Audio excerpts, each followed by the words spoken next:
Nithyanandam. With all auspicious blessings and grace of my Guru, I welcome you to this segment, my segment on Tyaaga. Have you ever wondered what the word Tyaaga actually means? And what it makes you feel like when someone utters the word, you should do Tyaaga? Yes, for many it sounds like it's some kind of a forced work that's been dumped on us. But that is because the word Tyaaga has been Oxfordized, dictionarized with a completely different dimension of the word. The word Tyaaga, as we all know, comes from Sanskrit origin. And in its original mother tongue, the word Tyaaga means showing unconditional strength to stand by the right, stand by dharma. You're amazed? Yeah, I was too. Because like most of us, the word Tyaaga, especially given my very Anglo-Indian schooling and a very much Christianized upbringing, I used to think the word Tyaaga was like, oh, I don't like that word. Why should I sacrifice? Why should it be me who should sacrifice everything? Why can't someone else do it? Why can't X do it? Why can't Y do it? Why should it be I? So, the word Tyaaga and me were not really great friends, nor did I understand the quintessence of the word Tyaaga till I came across its meaning as defined by its origin, the language of its origin. And this also was revealed to me or taught to us all sannyasis by my Guru, His Divine Holiness Paramahamsa Sri Ma Nithyanandamoyi Swami.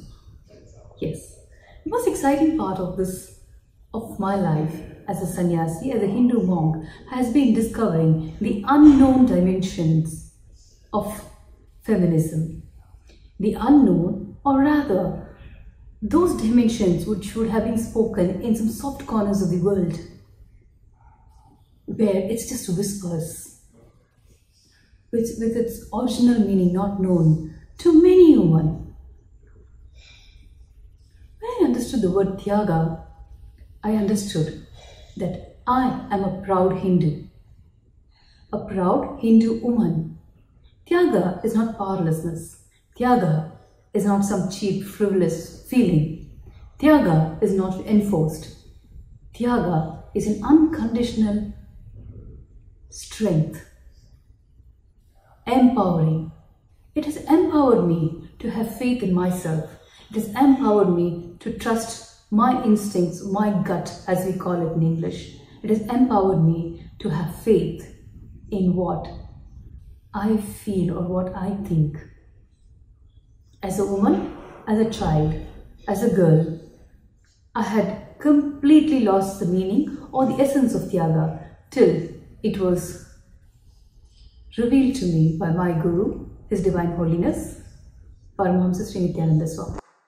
Before I understood the word Tyaaga as explained in the Hindu Agamas, as revealed to us by my Guru, His Holiness, His Divine Holiness, Paramahamsa Sri Nithyanandamoyi Swamiji, I used to feel violated when people used to say, why don't you do Tyaaga of maybe your time, or maybe a little of emotions, or maybe some relationships. I used to be like, why? Why should I?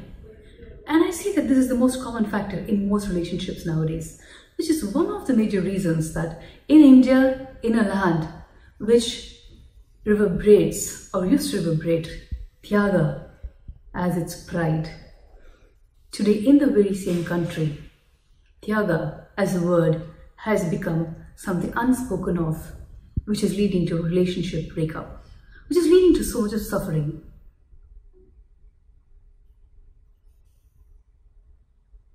But when I discovered the word Tyaaga, I stopped feeling violated.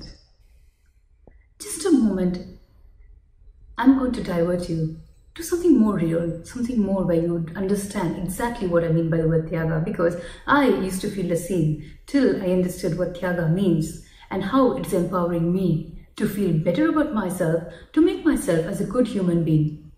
All of us I know want to become good human beings as we define it. And Tyaaga is the most important, essential character that we should all have. For example, there have been days when I have been really busy, either at work or socializing or even relationships with your brother, your sister, or your friends, where you may need to step back or sacrifice something to maintain the relationship or to sustain a relationship of your loved ones. For example, imagine this scenario.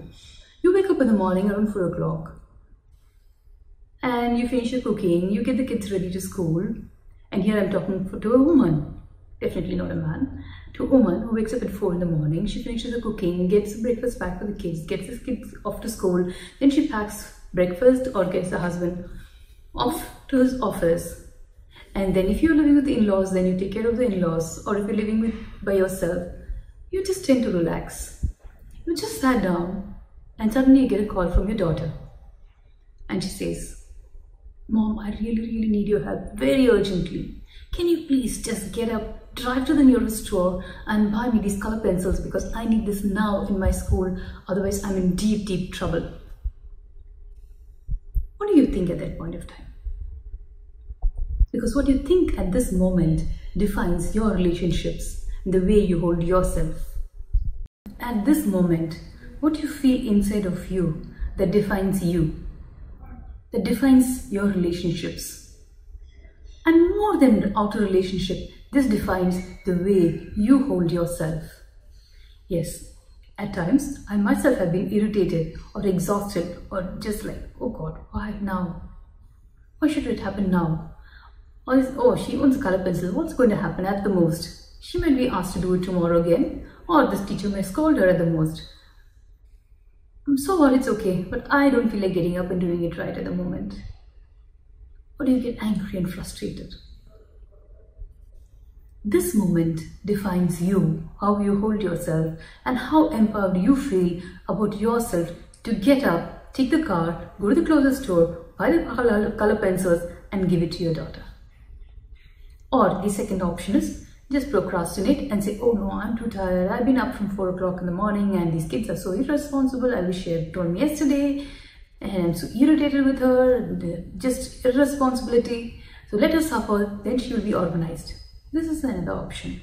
The third option is just doing the same thing, like getting into a car, going, giving the color pencils to your daughter and coming back, but getting so much of conflict and irritation and feeling like being victimized. Like, why me? Or just because I don't have anybody in the world, people keep dumping all the work on me. This is how you feel. If you feel like that, then you really need to see inside and see which powerlessness is holding you as a hostage to the situation which you need not to be held hostage to. You can just say, "Oh, she forgot it. Let me go do it and help her out." That would make you feel good about yourself, and that would be your definition of a good human being. This is a very small example I gave, but in each and every situation, be it for a friend, be it for your parents, be it for anybody, being a good human being always starts from being able to stretch yourself beyond what you can do, what you want to do to help others, to live life for others. That is what Tyaaga actually means. Having the unconditional strength, or having an infinite strength to stand by Dharma. And standing by Dharma means being a good human being means always being able to help others, no matter in what situation or how the circumstances are. Right? Exactly. When we all want to be good human beings, why? And where did we deviate from the word Tyaaga, the word sacrifice, to something else which does not at all relate to us ever? Sorry, Tyaaga means not sacrifice, unconditional strength to stand by Dharma. Whereas when we get the word sacrifice into it, there's a very negative component. Whenever you feel someone is asking you to do Tyaaga for them, look at the perspective of Tyaaga from the actual meaning of its origin. Yes, unconditional strength to stand by Dharma. In the situation that I have described, for those who do not have children, think. of your loved ones, or people whom you admire, or people whom you like, would you be willing to go that one stretch for them? If you did, then if you did that without conflict, without suffering, without anger, without confusion, without inner violence, then we are moving on to being a good human being. But if you have so much of anger, conflict and procrastination, you need to relook the whole perspective from the perspective of having unconditional strength to stand by what is dharma. And dharma is helping anybody who reaches out, asking for help, right? Every time you're in such a situation, think of 3 questions you can ask yourself. How do I feel inside? Why do I feel inside like this? Why do I have so much of conflict? Why do I feel so much of suffering when someone is asking me for help? At the end of the day, it is just help they're asking. Why do I have so much of conflict and suffering? Then you will see how the unconditional strength comes inside of you to stand by dharma, and that is helping people who have asked you to help, no matter how big or how small. This is what is the very foundation of my religion, which is Sanatana Hindu Dharma, and which is why I am proud to be a Hindu, a feminist. Because in Hinduism, feminism does not mean just brow-burning feminism. It means having the unconditional strength to stand by the Dharma. Earlier, before I understood Hinduism or understood the Agama or the beautiful concepts of life as taught by the various enlightened masters, which is taught to us and revealed to us by my Guru, His Divine Holiness, Paramahamsa Sri Nithyanandamoyi Swami, I used to think of most of the historical or the mythological women I've heard as being, oh, these women are so. Why? Why would they give up something? Because they started giving up, we are having to suffer. The womankind today, the Hindu woman today, in India today are having to suffer because of people like Lady Sita.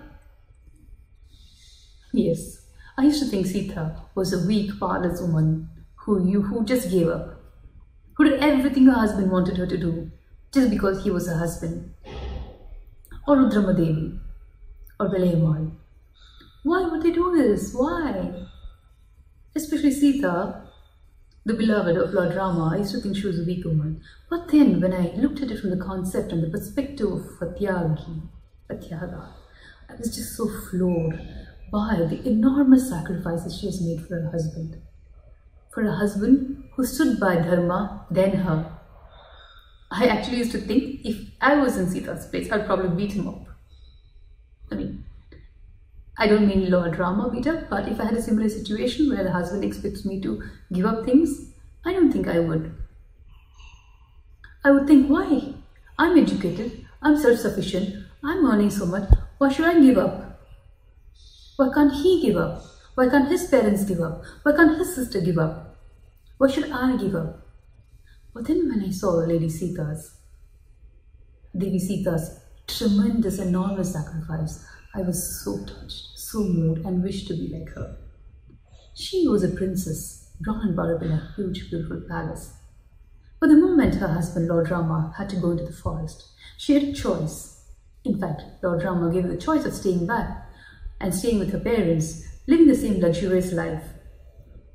She had no commitment to him. She had no great reason to go with him to the forest. But she went with him to the forest because of her commitment to Lord Rama as his wife. She endured the hardships of living in the forest, walking barefooted without the luxurious life she was used to growing up. And nowhere in the whole history we have ever read, or in the stories of Ramayana we have read her ever feeling that, oh, I lost so much to be here with him. That single component of her not feeling that she has lost something and sacrificed herself to be with Lord Rama during his hardship or thereafter also is what makes me feel she's the most purest form of sacrifice. Now that you can see this whole component of Hindu woman and Hindu feminism from the aspect of having unconditional power, unimaginable strength to stand by the Dharma. I would like you to think through what I shared about this most unique component of Hinduism, the most unique characteristic in a human being which Hinduism teaches, Tyaaga.